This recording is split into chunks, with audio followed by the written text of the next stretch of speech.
Bonjour à tous, soyez les bienvenus avec mon invité en or, Nicolas, Bonjour. Martelin, bonjour. Bonjour Françoise. Ravi de t'accueillir. Plaisir à partager. Alors aujourd'hui, on a décidé de parler de la gestion du patrimoine. Pourquoi? Tout simplement parce que dans l'immobilier, je rencontre beaucoup d'entre vous. Une fois que vous avez vendu votre bien, vous vous posez des questions sur le placement, la transmission, etc. Alors je me suis dit, rien de tel que de faire appel à un spécialiste. C'est gentil. Voilà, donc Nicolas est quelqu'un que je rencontre beaucoup dans toutes les participations auxquelles je fais honneur, et c'est quelqu'un qui a toujours la gentillesse de me recommander, de parler de ce trésor, parce que c'est un fidèle lecteur de toutes les vidéos que je fais, et du fond du cœur et devant tout le monde, je tenais à le remercier encore, parce que c'est toujours agréable de se sentir épaulé par ses pairs, par des gens du métier, et de se savoir encouragé, ça nous donne encore plus d'élan. Alors à vous, amis particuliers, si vous avez des questions, n'hésitez pas d'en poser, on sera un plaisir d'y répondre. Nicolas, est-ce que tu peux nous expliquer qu'est-ce que c'est qu'un gestionnaire du patrimoine? Alors c'est quelque chose de... c'est très... Pour les gens, on est souvent assimilé à un gestionnaire de fortune, ce qui est totalement faux, puisque tout un chacun a un patrimoine. Oui. Aujourd'hui, tout un chacun a le choix de le faire fructifier. Aujourd'hui, on s'adresse aussi bien aux travailleurs indépendants, chefs d'entreprise, profession libérale, qu'aux particuliers, du début de leur activité jusqu'à leur décès, qu'on souhaite le plus long possible. Alors bien évidemment, ici on va développer un petit peu sur toute la partie particulier, hein, vous l'aurez bien compris, fidèle coach immobilier que je suis, je ne peux m'empêcher de parler et de prôner la bonne paroisse pour les particuliers. Donc en qualité de particulier, à quel moment je peux te faire appel? À quel moment de ma vie, à quelle étape de mes investissements je peux te faire appel? Alors, en fait, le plus tôt possible sera mieux.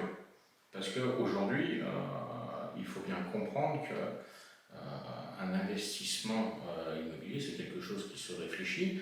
Et à partir de ce moment-là, autant savoir un petit peu en amont quels sont les tenants et aboutissants de l'investissement que je vais faire. Et comment surtout je vais avoir à le faire, soit à le financer, soit en payant, les gens aiment bien payer cash, ce qui aujourd'hui est pour nous totalement une hérésie, puisqu'avec le coût de l'argent, le coût d'un crédit, et toute la sécurité qu'il peut y avoir derrière, autant faire participer votre banque ou une autre banque. Justement, j'allais y venir, tu me tends la perche et je te remercie Nicolas. Alors je suis particulier, je vais dire ok, je t'écoute là, je vais dire mais attends, pourquoi aller te voir toi alors qu'il y a le banquier déjà et il y a déjà plein d'agences de courtage? Alors aujourd'hui, l'avantage de faire appel à un courtier en gestion de patrimoine, c'est la certitude d'avoir une vision à 360 degrés. Ah, ça c'est une chose importante. Alors, je vais relever aussi, parce que ça c'est important, bien souvent, vous qui êtes investisseur ou gestionnaire de patrimoine, ou simplement dans la future acquisition de votre patrimoine, on n'entend jamais les gens qui se projettent. Ils se disent toujours, ah, est-ce que je vais y arriver? Donc, en amont, vous avez écouté ce que Nicolas vient de dire, il est bon déjà d'avoir ce qu'on appelle une vision, c'est-à-dire de voir à long terme pourquoi on investit, qu'est-ce qu'on veut faire avec, où on veut aller. Ça peut être les primo-accédants parce que c'est la première fois que vous achetez et ça c'est normal, donc la première maison, c'est bien d'être bien conseillé. Et puis ensuite vous avez les autres acquisitions pour faire de l'investissement, c'est très tendance, vous êtes très nombreux à nous appeler pour acheter des immeubles, des petits appartements, pour faire ce qu'on appelle de la rentabilité. Alors qu'est-ce qu'on peut dire par exemple si c'est un primo-ascendant, comment on fait?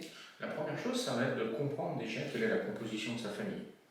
On est célibataire, on est en union libre, on est pacsé, on est marié, on a des enfants peut-être de lits différents suite à une recomposition familiale. Il faut savoir que l'investissement qu'on va faire derrière peut avoir des incidences différentes au bout d'un certain temps. Ok, alors je suis célibataire, est-ce que je peux investir? Bien sûr. D'accord. Bien sûr, mais qu'aujourd'hui, il faut bien comprendre qu'il ne faut pas mettre... nous, on définit surtout une bonne gestion de patrimoine à, en priorité, acheter sa résidence principale. Après, dans un deuxième temps, c'est avoir des disponibilités. Alors quand tu dis disponibilité, parce que voilà, un petit peu de placement d'argent. Mais tout de suite récupérable en cas de coup dur. Après, on va plutôt essayer de se constituer une épargne moyen-long terme, par des placements style assurance vie, plan d'épargne retraite, PEA, et évidemment. Puis après, seulement partir sur de l'investissement locatif. Pourquoi? Parce qu'on voit énormément de gens qui sont intéressés aujourd'hui par faire tout de suite de l'immobilier. Nous, ce qu'on voit, c'est la sécurité qu'il peut y avoir derrière en cas de coup dur. Ah oui, tout le monde veut faire du cash flow aujourd'hui, c'est le mot à la mode. Hein. Tout le monde.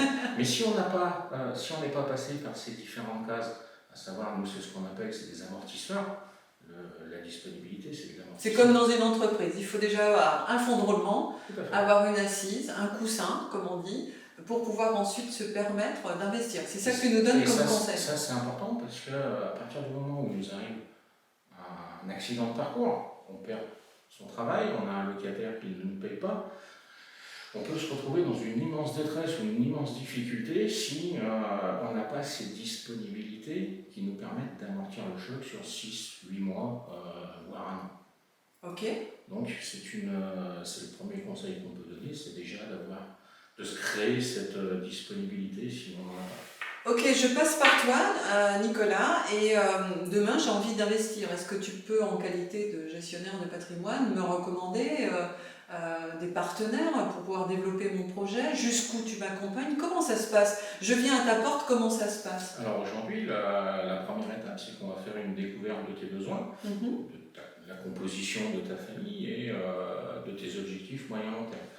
Ça va passer par le biais d'un bilan patrimonial qui est entièrement gratuit.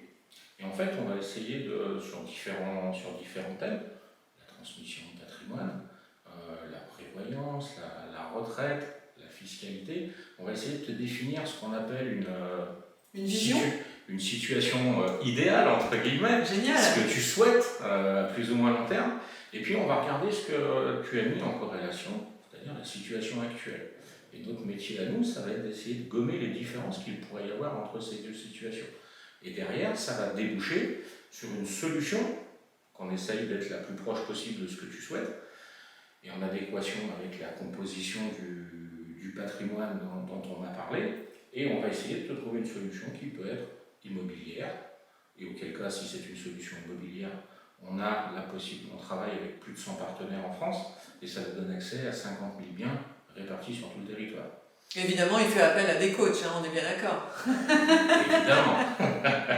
Après, ça peut être une solution, alors c'est moins dans l'immobilier, mais ce sera pour les coussins, les amortisseurs, ce sera de l'assurance vie. Déplacement. Déplacement. D'accord. Toujours se constituer, comment on appelle ça, l'immobilier est un très bon levier pour se constituer un patrimoine. Est-ce que tu sous-entends par là, par rapport aux gens qui nous écoutent, de dire diversifier au maximum, mais ayez toujours un peu d'immobilier parce que c'est une valeur sûre? Bien sûr.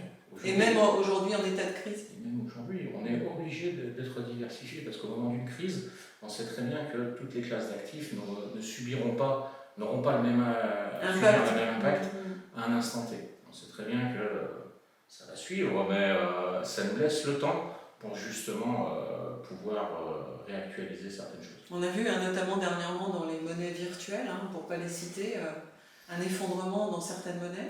Alors, étant donné que là il n'y a pas encore trop de législation, nous on n'y va pas trop sur, non, mais c'est pour donner un exemple, cette partie, mais c'est vrai que oui, dernièrement les cryptos.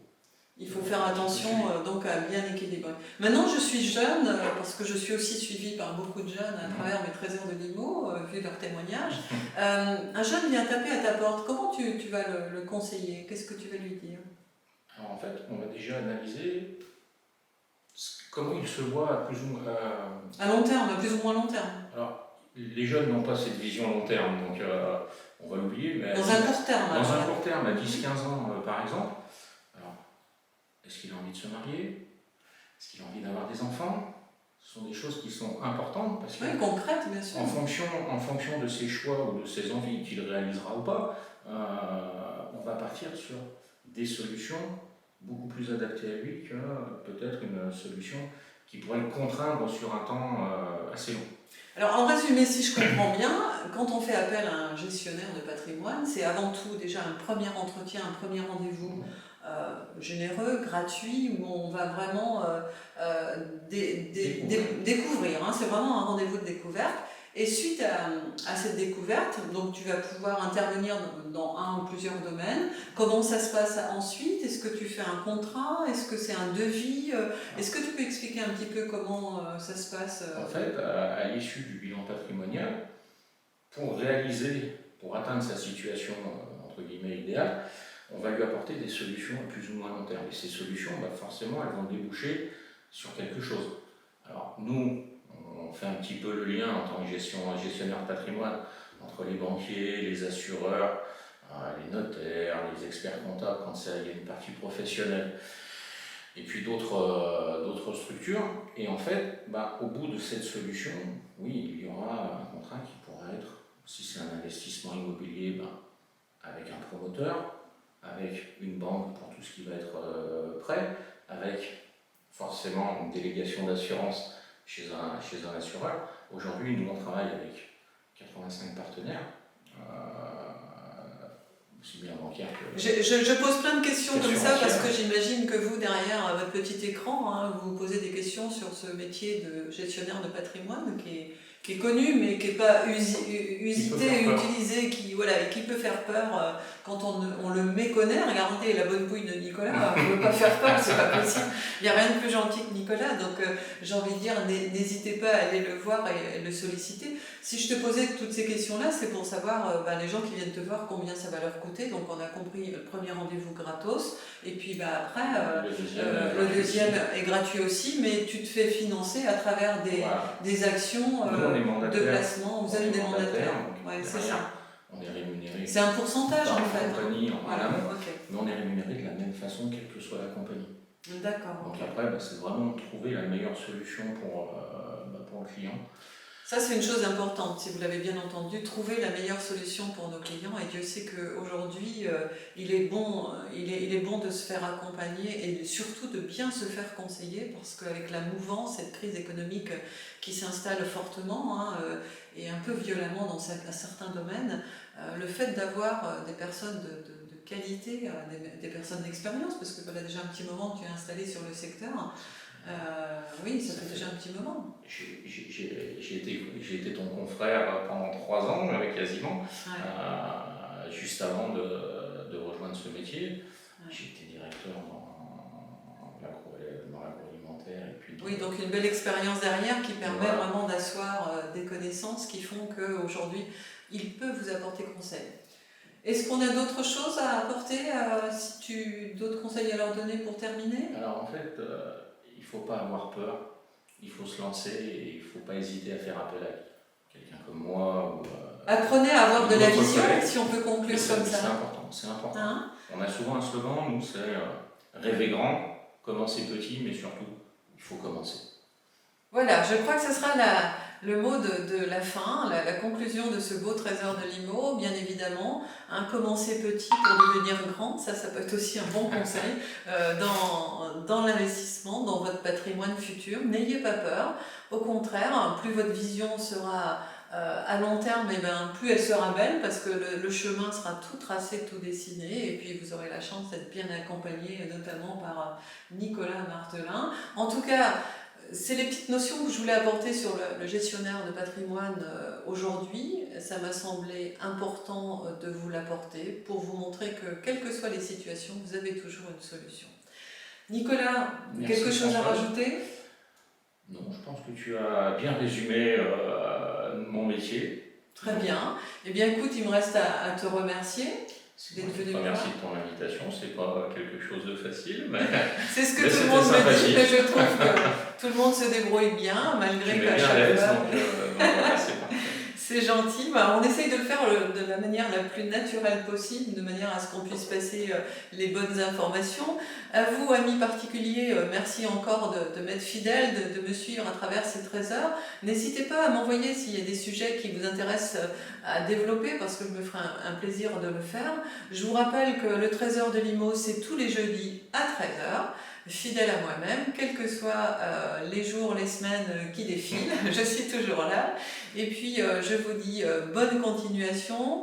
Avec ce beau soleil, n'ayez pas peur d'investir, au contraire, c'est la pleine vague, le plein moment. On voit que ça bouge beaucoup et c'est tant mieux. Et puis, je vous souhaite à tous de beaux projets et surtout une belle vision dans votre patrimoine. À bientôt. À bientôt. Merci. À bientôt. Merci Françoise. Merci, au revoir.